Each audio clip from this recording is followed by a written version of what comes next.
Merci, Monsieur le Président, Madame la Ministre, mes chers collègues. Je souhaite vous alerter sur la situation tragique dans laquelle se trouve Haïti.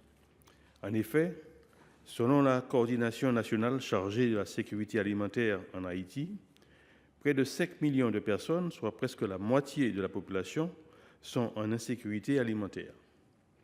Si rien n'est fait en urgence, le pays, dont la capitale Port-au-Prince est assiégé par les gangs, se dirige vers une hécatombe inéluctable.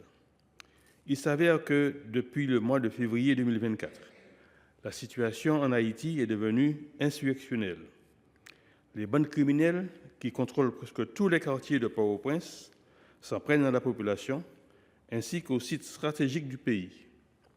Après des semaines de négociations, un conseil présidentiel de transition a vu le jour. Il est censé ramener l'ordre public et la stabilité dans le pays, en proie à une violence qui s'est accentuée ces derniers mois. Mais à ce jour, c'est l'incertitude et la confusion qui dominent encore en Haïti, en dépit des appels à un retour au calme des membres de la communauté internationale et de la résolution 2699 votée par le Conseil de sécurité des Nations unies. Or, en cette période de grand chaos politique, sécuritaire et humanitaire, la voix diplomatique de la France ne peut rester silencieuse face aux cris de souffrance de nos frères haïtiens.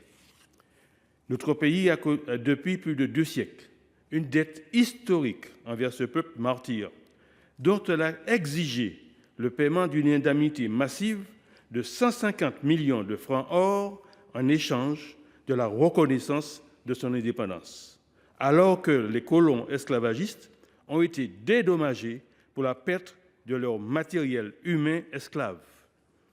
Le paiement de cette indemnité a entraîné un important retard de développement en Haïti. La diaspora haïtienne installée aux Antilles, ainsi que nos ressortissants récemment évacués vers la Martinique, nous font les échos de témoignages glaçants sur la situation à Port-au-Prince qui risque d'embraser l'ensemble du pays si nous n'agissons pas rapidement. Aussi, pouvez-vous indiquer, Madame la Ministre, ce que compte faire la France pour aider à restaurer sans délai, j'en termine, la sécurité et répondre aux immenses besoins humanitaires en Haïti. Je vous remercie.